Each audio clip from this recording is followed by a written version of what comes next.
yung mga pumapara ng accurate dapat yung bababaan nila. O yan ba yung mga jeepney princess? Oo, Oo, parang ikaw. Lagi na mo, pa-prince of princess, gusto mo lagi red carpet ang datingan.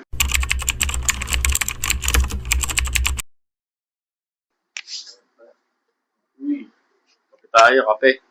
Kape tayo, kape.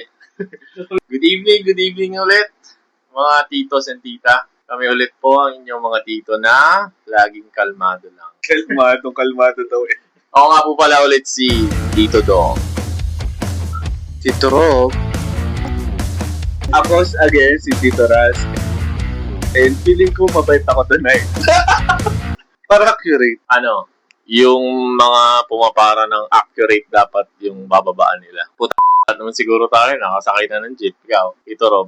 RK yun eh. Oo. Sa RK ba yan? Nagagrab ako dito eh. Nanasog mo. Batangas ako. Probinsyang. Ako, madalas ako mag-commute. Kailan ba yung huli yung beses na nag-commute kayo ng jeep? Oh, parang college. Tagal na. Ano pa ako nun? Employed. Pre, sa Manila ba o dito sa Hindi, dito sa atin. So, yan ba yung mga jeepney princess? Oh, yun. Oh, Oo, parang ikaw. Lagi na mo, pa-prince of princess, gusto mo lagi red carpet ang datingan. ang tinutukoy kasi natin dito, yung mga pangalawang pumapara. Yung unang pumara, safe yun eh. Wala ka namang nagreklamo sa unang pumara sa jeep eh. Di ba? Goods na yun. Siya lang magdidesisyon kahit saan niya gustong bumaba. Ito yung mga kokonti na lang naman, hindi mo pa lakarin na lang. So, malamang yan, kapitbahay na lang nung unang pumara. Naghihintay pa siya para pumara sa susunod na babaan. Hakbang na lang eh. Pumara, parang hindi pa ata nakaka-full rotation yung gulong. Pumara na uli yung pangalawa eh. Try natin alamin kung anong rason nila. May nakasabay kasi akong ganyan. Para, safe yun. Konting ipod, pero wala pang 1-2 seconds, may maririnig ka uling papara. Titignan mo yun eh. Tapos tititigan mo yun hanggang makababa. Dalawa lang yan eh. Aalamin mo kung senior yun o may kapansanan. Sa bababa lang ng isa. Di ba? Hindi ka agad bumaba. Hindi mo ba kayang lakarin yung 5 hakbang na yun? A firm believer kasi ako. Lahat ng nangyayari sa mundo, may dahilan. So, yun. Pag may mga nakakasabay akong gano'n, buong biyahe ko iniisip, ba't gano'n sila pumara? Gano'n yung ugali nila pumara. Pwede ka naman bumaba. Kasi kung ako yan, ilang bahay na lang naman, mas nahihiya pa ako magpumara ng ako lang. Eh kasi, sunod na bahay na lang. Tapos hintay mo pa umandat, tapos nakakapapara. Sabi ko pa naman, magiging mabait ako dun.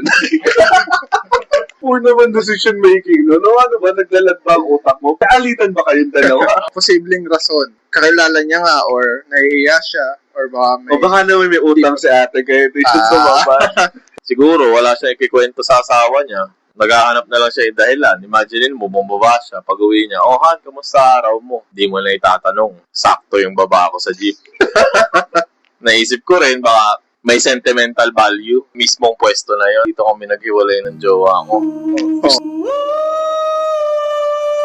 Gusto ko pag para ko, malay mo, nandun uli yung Maria Clara ko. Heart. Nauuso sa mga jeep ngayon yung pagpapara ka, uungol ka. Para pumara. Yung nakalagay doon. Para umungol ka. I-imagine nyo yung scenario na may mga ganun kayong kasabay. Ayun. For example, tayo. Nataon na same tayo ng ugali ng mga pangalawang tao na pumapara sa jeep. Jeep. Unang mababa.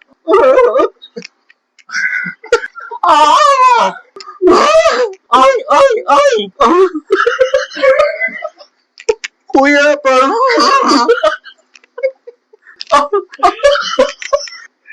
Para si uungol. Para na! Malapit na! Puta pag ganun, parang di makina yung mag-iinit dun eh. Parang yung tsuper. Lalo pag nakaparada yun. Ano sasabihin ng barker? O na, 3 ungol na lang. Yung gustong masarapan doon sa harapan. Yan. Ang dami na rin pakulo ng mga ganyan. Jeepney or... Ayoko sa akin yung ganun. KJ lang ako. Siguro, 30 ka na eh.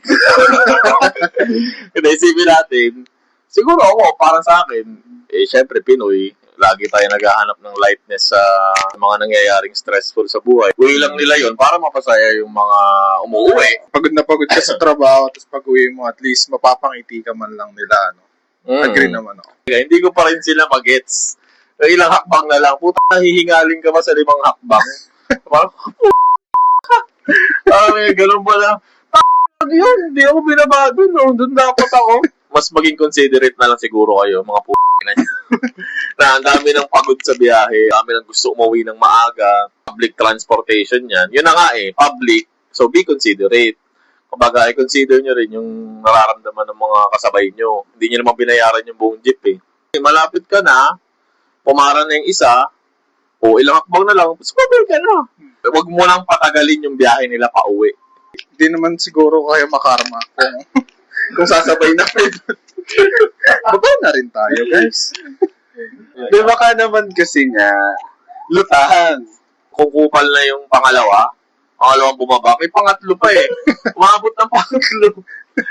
3 lang yung mapapalagpas mo dyan Either senior, or may kapansanan, or baka talagang lutang nga. So kayo ba, na-experience nyo rin ba to? Huwag na kayo mahiya, i-comment down nyo na, guys. Kami nga pala mga tito nyo na nagpapaalala. Kalma lang tayo sa buhay. Hindi naman siguro tayo makarma. Masama din naman yung masyado nagagalit. Baka makarma tayo niyan. Bigyan din natin sila ng chance magbago. Sila. Sila ang kailangan magbago. Yun, like, follow, and share. Kita-kits tayo sa next episode, mga